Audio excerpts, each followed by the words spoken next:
So, what's going on in my life today? Well, first things first, you might hear my dog Wendy barking in the background. It's bedtime, but she just has to bark. I lit my mom's candle today. This cup is one of the decorations that my aunt made for my 50th birthday party. But it's starting to get hot. I just had to take Winnie outside and I left it burning and might have left it too long. Ooh. Smoky. Hold on. Okay.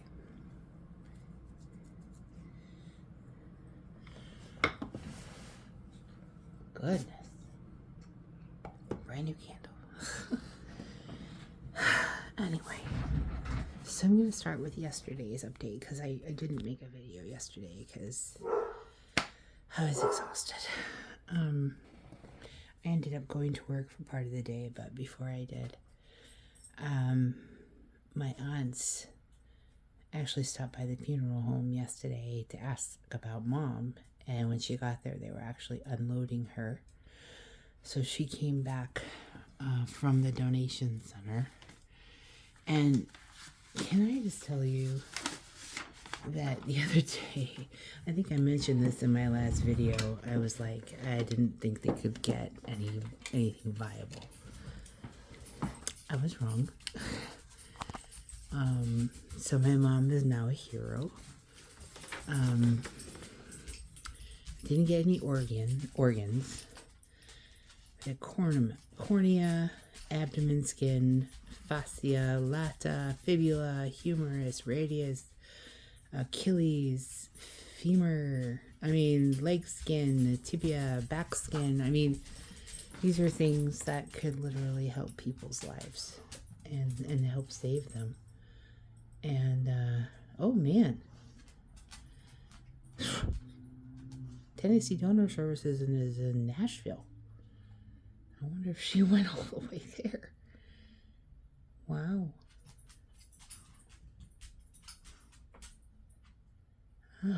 But funeral home gave me this.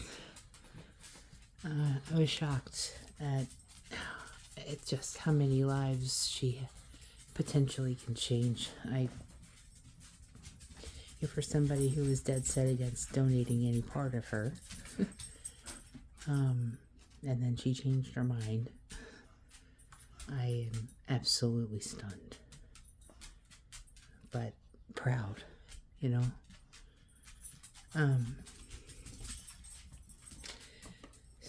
but yeah, so Mom had just arrived yesterday morning, and then not too long, I would say not that long afterwards, I got a phone call from the funeral home saying, that to make the appointment to come in, and but they asked me if I wanted an open casket or a closed casket, and I didn't see any point in having a closed casket because she wasn't actually disfigured in the crash, but in order to do that she had to be embalmed, which didn't actually make me happy to have all those chemicals running through her body, but she don't need it no more, so I guess it's fine.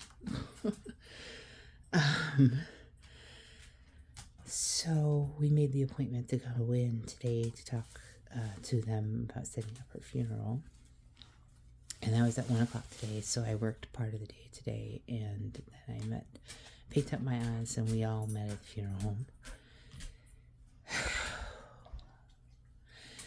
It was me and my 3 aunts, my mom's sisters, and my brother was on the phone, which was pleasantly surprising. And we were able to set the funeral for the 21st. And we were able to ensure that we had enough pallbearers and I learned that more friends and family were coming today during that, and which is amazing. And we picked out a beautiful casket in blue, which was... Whoa. What is it, Winnie? Oh, you want to talk? We'll talk.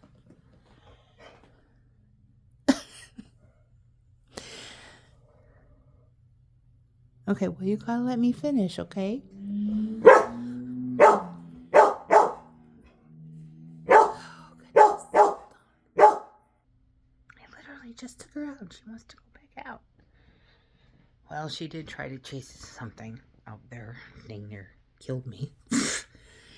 Anyway. She did not succeed. Where was I? So we picked out a beautiful casket for her. It's 2 different shades of blue, which is technically her second favorite color. Or maybe it's her first favorite color, and red is her second favorite. Either way, she will be wearing red and laid to rest in blue. I had been keeping all of the things related to Mom in this Elvis bag, which I bought for her, I don't know when ago. And I found it while I was going through things, just looking for anything. But I did a proof of her obituary, but I got it back to them a little late, so it's not going to post till tomorrow. But after we selected everything, and my brother did actually help, and he had some wonderful ideas for the flowers, which was nice. But after we finished all of that,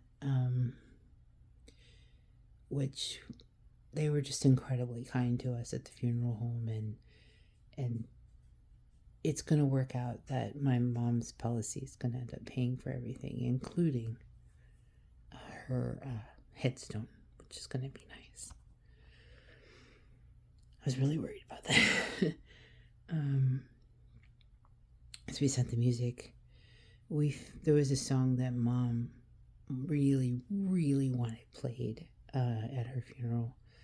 One of them was by Elvis, and I can't remember, but I think I picked the right one. It doesn't matter. It's Elvis, and it's gospel. But the other one that she really wanted played at her funeral was sung by Grandpa, her father, my grandpa.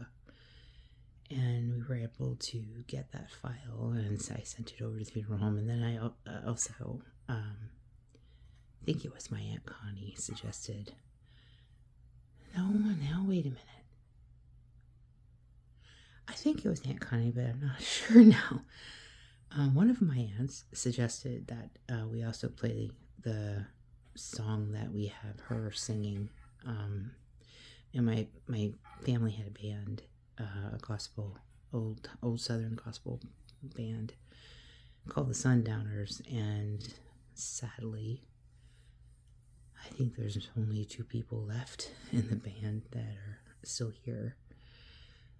But they actually made the whole recording, and I mixed it and mastered it. And when I used to work I used to have my own radio show, so it's an internet radio show. So when I was in the studio one day, I got some extra time, and I went ahead and sort of mastered and kind of fixed it up a little bit, and then I burned it from cassette onto CD.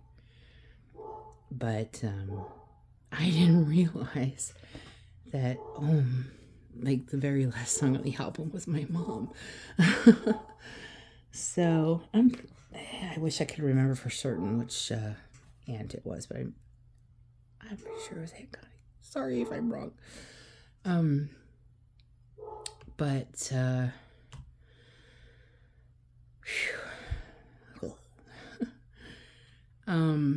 So I sent those over to the funeral home, the MP3s, and so they'll play, and then there'll be an Elvis song playing as part of her video that they make, we have to upload pictures and stuff like that.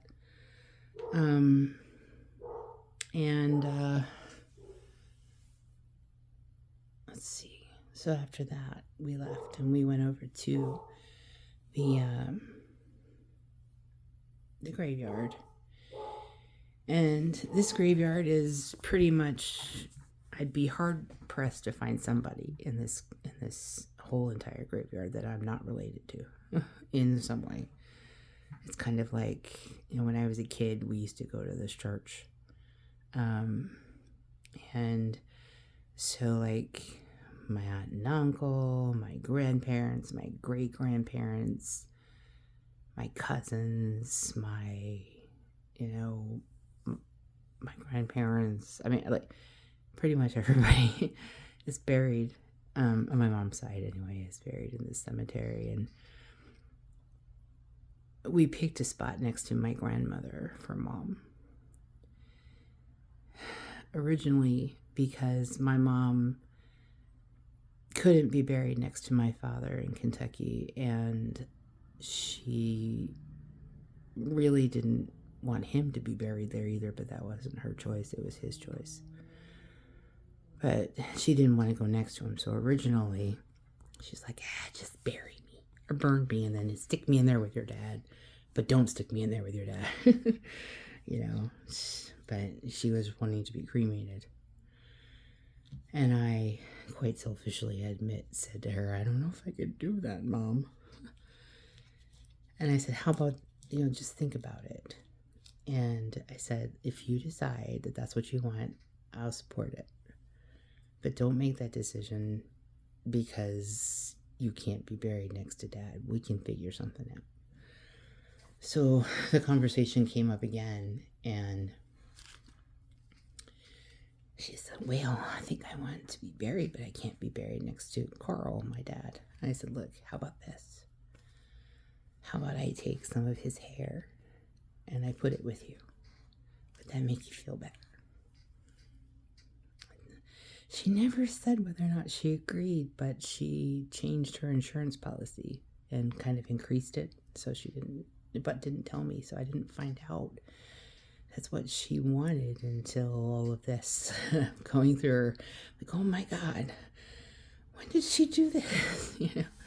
So I found his hair, and we're gonna do that up for her.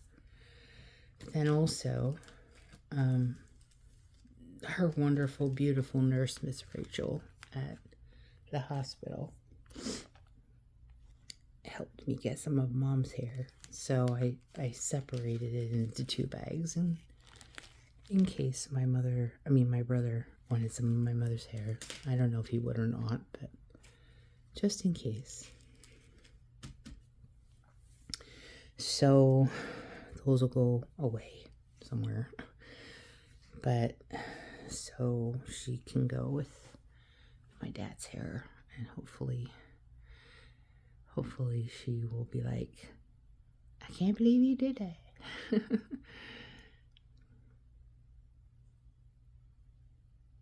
Then afterwards, we came into this flower shop, and they're the same flower shop that did the flowers for my grandfather's funeral. And it seems to me like they did them for another family member, but I can't remember. But they did wonderful, beautiful flowers for Grandpa. And so my Aunt Starla suggested we use them for Mom. And I agreed because I really did think their flowers were beautiful. But my problem was I was upset because I did not have enough money to buy her flowers. How they do a spray of flowers on the casket.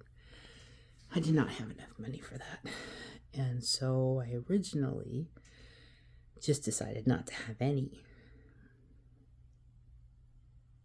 And I was talking to my best friend the other day.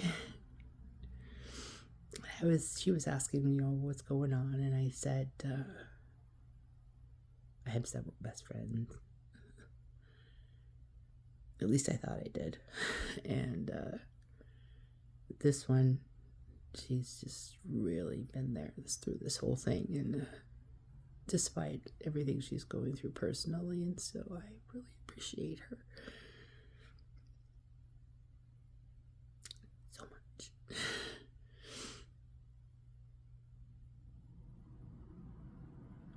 I said, I was just talking to men just off the cuff about how I was going to skip the flowers because I didn't have any money. And she offered to pay for them.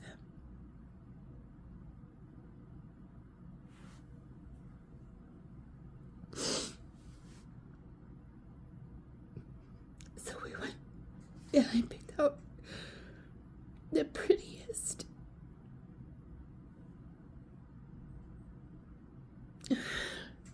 spread. My brother has some suggestions for different types of flowers, so they're gonna fix it all up just beautiful. And then she paid for it. It wasn't expensive, as expensive as I was afraid it was going to be. Mostly because it really helps when you know people. And my aunt pretty much knows everybody. But I was infinitely grateful because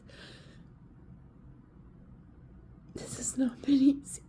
And I want everything to be perfect for her. Or as close to perfect as possible. Because she deserves it.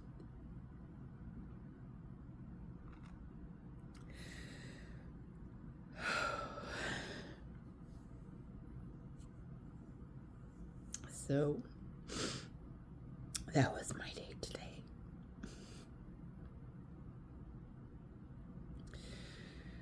I'm going to attempt to do work a couple of days at least. Family will start coming in on Friday, I think. Thursday, Friday, something like that.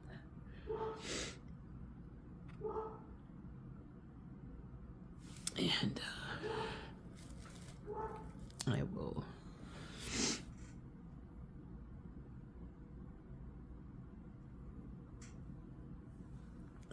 the terrible thing is so many kind people have inquired how I am, and the truth is I'm just numb. I feel it's surreal. I feel like I still am waiting to wake up from this nightmare. I'm gonna wake up in the morning and Mom's gonna be like, wow, you made all kinds of noise last night. Who were you yelling at or talking to in your sleep?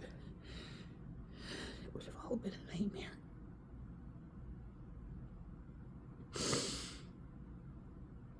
Too bad that's not reality. I know they're just concerned, but I don't know a good answer. I told someone today I just wanted to crawl into the fetal position. I told someone else I wanted to curl up into a little ball. I mean, all that's true.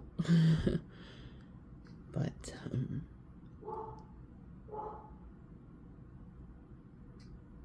I just don't know. I feel like I'm trapped in the worst nightmare ever. Like the 7th circle of hell.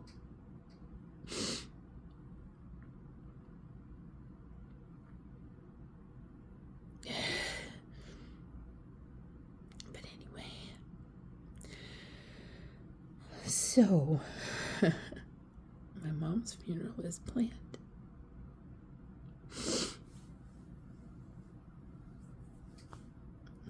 Good Lord. I couldn't have done it without my aunts. I couldn't have done any of this, especially my Aunt Starla. She's been here from the beginning. But my Aunt Cindy and my Aunt Connie, they've also been they've all been so amazing. But Aunt Connie, oh my gosh, she's been staying with me, and I came home from work the other day, and she had filled my cabinets with my refrigerator.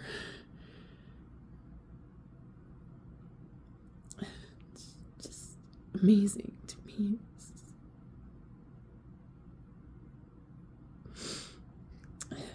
I'm trying to be a grateful receiver.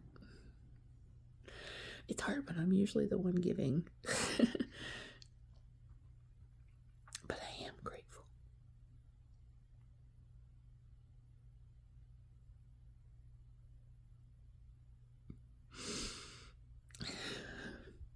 I'm broken in a lot of ways, but I'm grateful.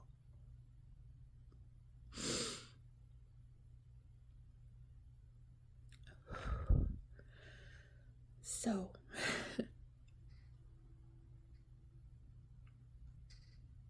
we're almost to the end.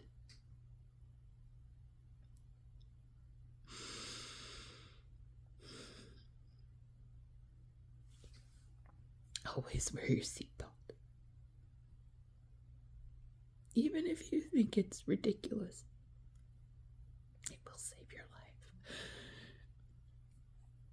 life. Always write down your wishes and make them known.